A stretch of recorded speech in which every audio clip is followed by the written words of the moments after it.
اسرائیل کے پائلٹ نے آج خطرناک انکشاف کیا ہے اور اپنے اس انکشاف نے اس پائلٹ نے یہ بتایا ہے کہ اس نے غزہ کی پٹی پر کیوں بمباری کی۔ اس بمباری کے نتیجے میں جیسا کہ آپ کو پتا ہے 270 کے قریب فلسطینی شہید ہوئے، جبکہ ہزاروں کی تعداد میں غزہ کی پٹی پر موجود جو بلڈنگز تھی، جو عمارات تھی، وہ ملیا میٹ ہو گئی۔ آج کی اس ویڈیو میں ڈیٹیل کے ساتھ آپ کے ساتھ ڈسکس کریں گے کہ اسرائیل کے جو پائلٹ تھے انہوں نے خود اس بات کا انکشاف کیا ہے کہ کیا ایسی وجہ بنی جس کی وجہ سے انہوں نے فضائی بمباری کرنا شروع کر دی، فضائی کارروائیاں فلسطین کی آبادی کے اوپر کرنا شروع کر دی۔ تو اس ویڈیو کو ڈیٹیل میں اور آسان الفاظ میں آپ کے ساتھ شیئر کریں گے۔ چھوٹی سی گزارش ہے کہ آپ ہمارا یوٹیوب چینل حسرات ٹی وی کو سبسکرائب کر کے پاس موجود گھنٹی کے نشان کو دبا لیں تاکہ لیٹسٹ نیوز آپ تک بر وقت پہنچتی رہے۔ دوستو بڑھتے ہیں خبر کی جانب، جہاں اسرائیل کے ایک پائلٹ نے میڈیا پر آ کر انکشاف کیا ہے کہ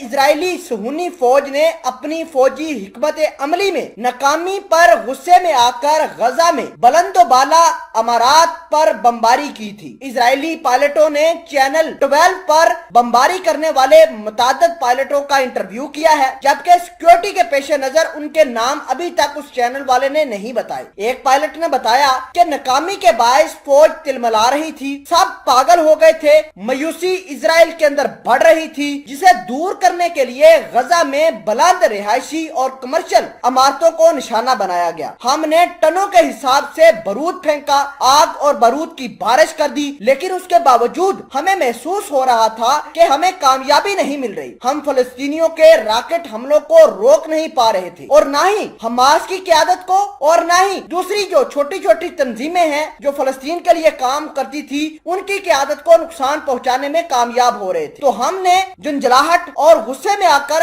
رہائشی عمارتوں کو ہی تباہ کرنا شروع کر دیا۔ آپ کو یہ بھی بتا دیں کہ معروف اسرائیلی کالم نگار گیڈون لیوی نے کہا کہ اسرائیلی چینلز پر بار بار غزہ کی بلند عمارتوں کو گرتے دکھایا گیا تاکہ انتقامی جذبات کی تسکین دی جا سکے۔ ان عمارتوں کو گرتے دیکھ کر اسرائیل یہ ثابت کرنا چاہتا ہے کہ وہ کتنا مضبوط ہے، اس کی ایئر فورس کتنی طاقتور ہے اور اس نے نہتے فلسطینیوں کے اوپر کتنی بڑی بمباری کی ہے۔ لیکن اس تباہی کو بار بار دکھانا دراصل اسرائیلی فوج کی، نیتن یاہو کی اور اس کی ایئر فورس کی ناکامی ہے اور کمزوری کی نشانی ہے۔ اگر ہم لیٹسٹ ڈیولپمنٹ کی بات کریں تو آج غزہ پہ دوبارہ کارروائیاں کی گئی ہیں، چھوٹی موٹی کارروائیاں ابھی بھی جاری ہیں، چھوٹی موٹی جھڑپیں آج بھی مسجد الاقصی کے اندر جاری ہیں۔ اگر بات کریں مسجد الاقصی کی تو مسجد الاقصی کے اندر کچھ لوگ نماز پڑھ رہے تھے جن کی تعداد 40 کے قریب بتائی جاتی ہے۔ ان 40 کے 40 فلسطینیوں کو اسرائیل کی پولیس نے گرفتار کر لیا ہے، اور اطلاعات یہ ہیں کہ یہ گرفتاری اگلے لیول پر جائے گی، مطلب یہ کہ اسرائیل کی جو صہیونی فوج ہے وہ مزید لوگوں کو گرفتار کرے گی۔ تو